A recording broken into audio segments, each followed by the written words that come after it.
Ce matin, on va parler de consommation d'énergie. En fait, on va parler d'Hydro-Québec. On a Alexandra Fortin et Stéphanie Gosselin comme invités pour en discuter avec nous. Bon matin et bienvenue à l'émission. Bon matin.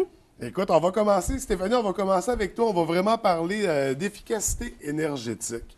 Parce que là, on sort de l'hiver, les basses températures. Ça achève, hein? Ouais, ça semble terminer, mais au mois de mars, hein, c'est difficile à prévoir. On peut avoir des surprises. Au cas où, on a amené ce qu'il faut. Alors, voilà, on est prêts ce matin. Pendant l'hiver, c'est ça. Il y a des périodes qui sont plus froides, puis on en a connu cet hiver des périodes très froides. Est-ce qu'il y a des trucs qu'on peut donner aux téléspectateurs pour réduire la consommation, mais tout en étant dans le confort de notre foyer, tu sais, pour pas que ça vienne gâcher notre journée non plus? Comment qu'on peut s'y prendre pour réduire la consommation? Donc, quand les gens veulent réduire leur consommation, mieux gérer leur électricité, le premier truc qu'on donne toujours, c'est de savoir qu'est-ce qu'on consomme. Donc, la première chose à faire, c'est de faire un bilan de ce qu'on consomme. Hydro-Québec met à la portée des téléspectateurs et des clients d'Hydro-Québec, évidemment, des outils qui sont gratuits, qui permettent de faire ce bilan-là. Un peu comme quand on va chez le médecin faire un bilan de santé. Là, on fait un bilan de notre consommation et après ça, on peut vraiment savoir sur quoi on dépense notre énergie et sur quoi on peut couper si on veut faire des économies d'énergie. Alors, l'outil dont on veut parler ce matin, le plus efficace, c'est le diagnostic résidentiel. C'est un questionnaire en ligne qui est accessible sur Internet, sur le portail d'Hydro-Québec, mais aussi sur l'espace client. Par exemple, si vous êtes un client d'Hydro-Québec, vous pouvez aller voir votre facture sur votre compte Internet. C'est à cet espace-là que vous pouvez accéder au diagnostic résidentiel. Et à ce moment-là, bien, vous répondez au questionnaire. Et donc, vous allez avoir toute votre consommation. On va vous poser des questions là-dessus. Et même le diagnostic va vous donner des pistes de solutions. OK.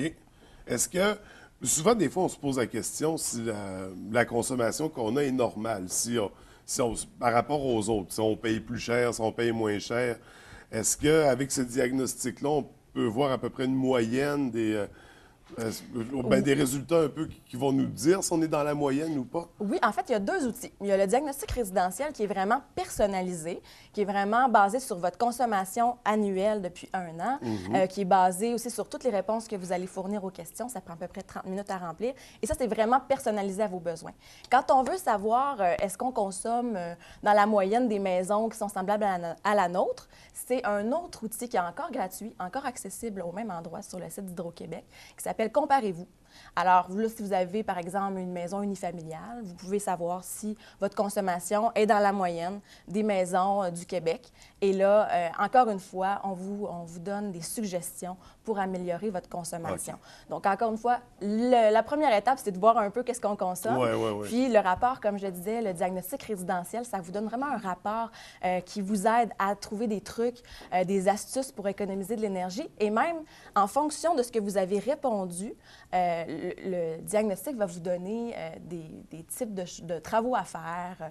Il va même vous parler, par exemple, si vous changez vos fenêtres, combien d'économies en argent vous allez faire, combien ça va prendre de temps pour que votre investissement soit rentable. Donc, c'est vraiment très détaillé et précis. Il fait quasiment un budget par rapport à l'énergie. Mais c'est vraiment un bel outil. Alors, on encourage, c'est sûr, les gens à l'utiliser. C'est gratuit. Ça vaut vraiment la peine d'aller visiter le site, ne serait-ce que pour découvrir cet aspect-là.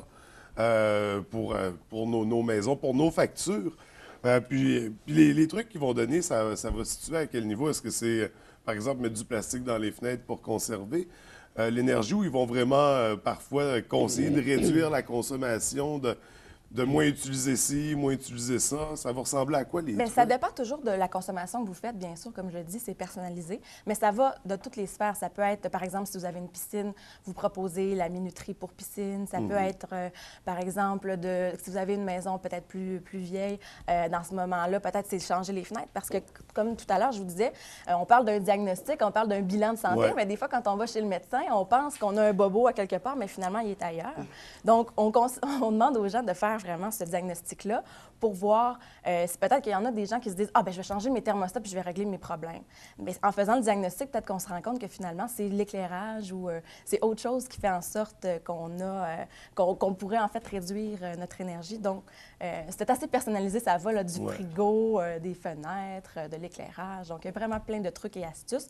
Même sur le site, là, si vous voulez voir les trucs et astuces, les programmes qui sont offerts par Hydro-Québec, tout est sur le site Internet. C'est très facile à trouver dans l'onglet résidentiel. Puis, d'ailleurs, tu as parlé de frigo, puis je trouve ça intéressant. Je me souviens, à un moment donné, Hydro-Québec m'en récupérait les vieux frigos énergivores, puis finançait, ou donnait un gros coup de main, en fait, pour s'en procurer un nouveau, un neuf qui va moins consommer. Est-ce qu'il y a des projets comme ça au moment où on se parle? Si on visite le site, on va pouvoir tomber sur des promotions, je dirais, qui ressemblent à ça? Exactement. C'est le programme Recycle Frigo dont vous parlez.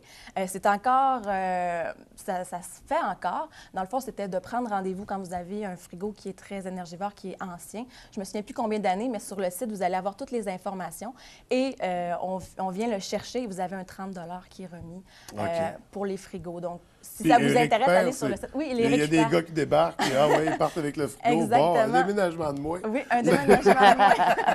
Ça vaut vraiment la peine. Non, mais des fois, le frigo, c'est un peu l'électro le plus compliqué à sortir. Hein? Exact. Il faut faire attention, pas le pencher, etc.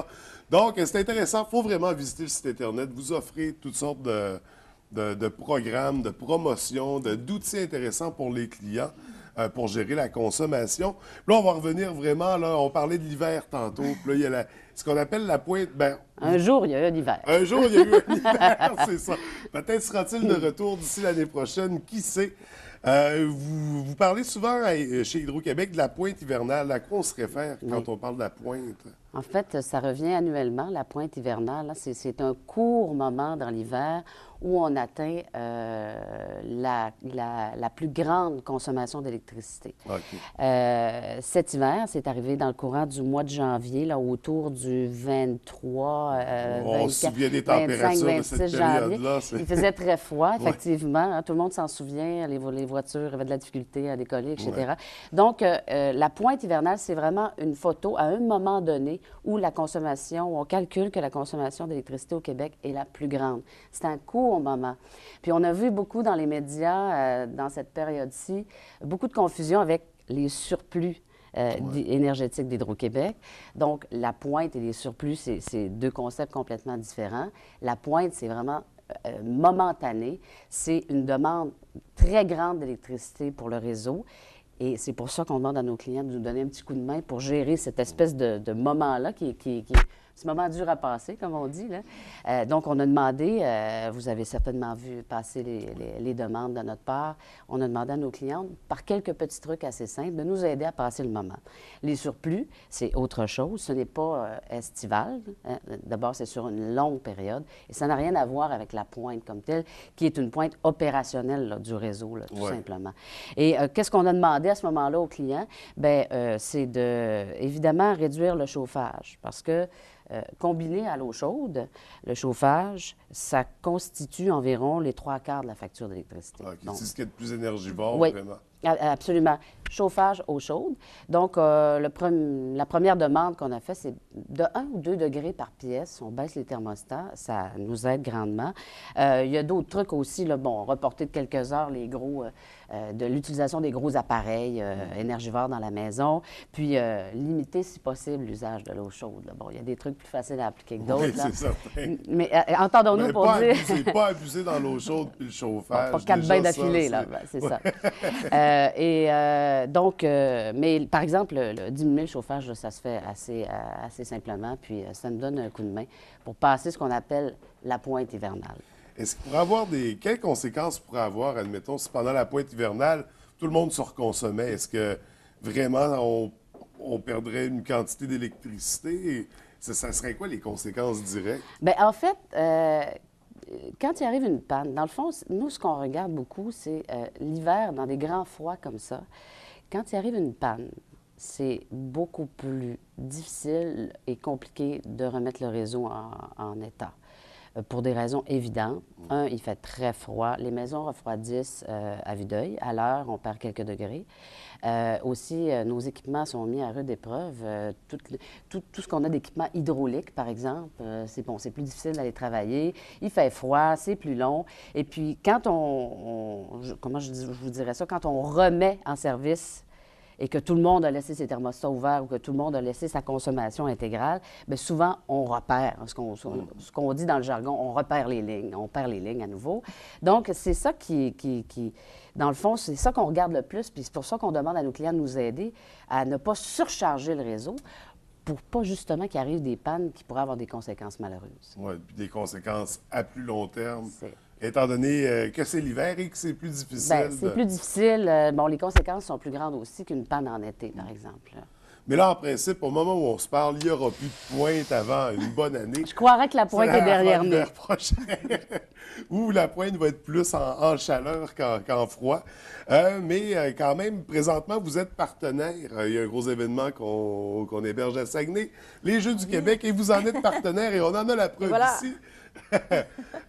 Bonjour. Comment se situe votre partenariat? De quelle nature exactement? Comment ça fonctionne? En fait, le partenariat avec les Jeux du Québec est un appui financier, évidemment, de taille.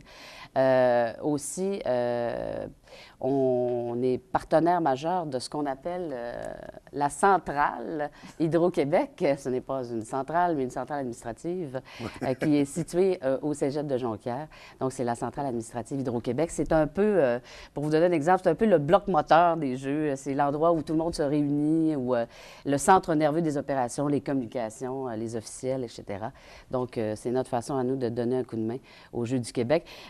On a amené ça ce matin parce que, dans le fond, vous allez en voir plein de ces mitaines et de ces petites tuques-là, parce que ça fait partie du partenariat avec les Jeux. Donc, on les distribue. Donc, si vous allez faire un tour aux différentes épreuves, vous allez voir plein de gens avec les mitaines. Peut-être que ce n'est pas nécessaire ce matin. Oui. En tout cas, vous les garderez pour la prochaine. OK. Puis pour terminer rapidement, vous ouvrez la centrale de Péribonka au public pour l'été 2013 pour souligner le 175e anniversaire de la région. Effectivement. Donc, ça va être gratuit pour la population? Des visites à la centrale Péribonka, qui est un chef-d'œuvre d'architecture, gratuite sur l'ensemble de l'été. C'est une visite dans ce qu'on appelle, nous, une formule club, là, tout inclus, transport, aller-retour, guide, etc. Et Stéphanie, ma collègue, est une experte des visites, parce qu'elle a fait des visites jadis au complexe Manic. Donc, si vous voulez rencontrer Stéphanie, c'est ça, exactement. Tu veux rencontrer.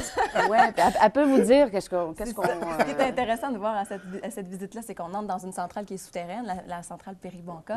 On voit aussi le barrage qui a été l'eau d'une première mondiale parce qu'il y a une paroi en béton plastique de 114 mètres de profondeur dans le barrage. Alors, on explique comment ça a été construit, puis c'est une œuvre à 80 là, d'employés régionaux qui ont construit cet aménagement-là. Donc, je pense que c'est une belle visite, ça te fait une belle journée en famille. C'est impressionnant aussi de voir, c'est gigantesque. Vraiment. Ouais. On le voit sur l'image. Je ne sais pas si on l'a vu à l'écran. Oui, on m'a fait signe que oui. Les téléspectateurs ont pu voir une image à l'écran. Non, je pense que ça va valoir la peine comme visite. Oui. Puis ne serait-ce que pour apprécier le génie de ceux qui l'ont conçu et fabriqué. Oui, puis il ne faut pas avoir peur de le dire. Parfois, on est très modeste. On dit, mais c'est du génie. Oui, bien oui, mais c'est pure majeur. laine, oui, monsieur. C'est très majeur. Écoutez, c'est vraiment très intéressant. Vous nous réinviterez? Bien, absolument. Vous êtes toujours les bienvenus. Puis sinon, on va venir vous voir à Péribonka cet été. Merci beaucoup d'avoir pris le temps de nous expliquer tout ça. Puis à la prochaine, on va se revoir, je suis certain. Merci. Merci.